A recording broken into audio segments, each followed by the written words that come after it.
नमस्कार। आप देख रहे हैं नेशनल थॉट्स।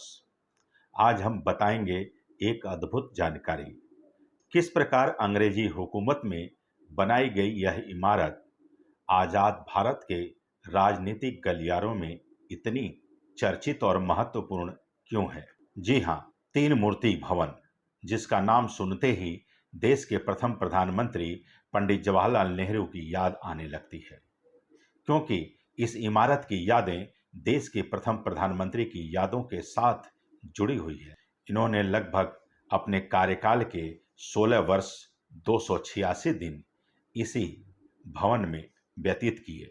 हम एक नज़र इस इमारत के ऐतिहासिक पहलुओं पर डालते हैं। वर्ष 1911 में अंग्रेजी शासनकाल के दौरान जब कोलकाता से दिल्ली राजधानी स्थानांतरित की गई, उसी दौरान सेना के आला अधिकारियों के लिए इस इमारत का निर्माण ब्रिटिश सैनिक और आर्किटेक्ट रॉबर्ट टोर रसेल के नेतृत्व में किया गया। इस इमारत को 1930 में फ्लैग स्टाफ हाउस के नाम से जाना जाने लगा।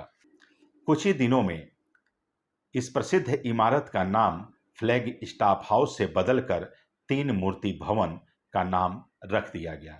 इसके पीछे का इतिहास जाने तो ऐसा माना जाता है कि मूर्तियां वर्ष 1911 में लगाई गई थी। इन तीनों मूर्तियों को ब्रिटिश स्कल्पचर लियोनार्ड जेनिंग्स ने बनवाया था, जो कि पहले विश्व युद्ध के दौरान हाइफा की लड़ाई में भारत की ओर से जोधपुर, हैदराबाद और मैसूर के सैनिकों के अदम्य साहस का एक जीता जागता सबूत था। इन्हीं की याद में बनाई गई यह मूर्तियां यहाँ पर लगाई गई हैं। यह सुप्रसिद्ध इमारत इतनी महत्वपूर्ण क्यों बन गई? क्योंकि इसकी बनावट और इसकी मजबूती इसके आकर्षण का केंद्र था। वर्ष 1947 में यह फैसला लिया गया कि भारत के प्रधानमंत्री तीन मूर्ति भवन में ही रहेंगे, और यह तीन मूर्ति भवन प्रधानमंत्री आवास के साथ साथ दिल्ली का पावर सेंटर भी बन गया।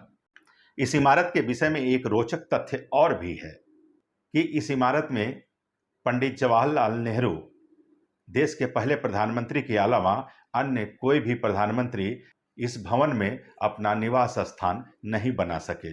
इस विषय पर कई लेखकों ने प्रधानमंत्री निवास तीन मूर्ति भवन में न बनाए जाने के बारे में बहुत कुछ लिखा है, लेकिन भारत सरकार का यह फैसला था कि तीन मूर्ति भवन को प्रधानमंत्री आवास बनाया जाए। लेकिन उस दौर के नेताओं की मंशा ठीक नहीं थी। उन्होंने आनन फानन में भावनात्मक दबाव डालकर 1964 में तीन मूर्ति भवन को नेहरू मेमोरियल म्यूजियम राष्ट्रीय स्मारक बनाने का फैसला लिया। अब बात करते हैं वर्तमान सरकार की। वर्ष 2016 में प्रधानमंत्री नरेंद्र मोदी ने इसका नाम बदलने की बात की।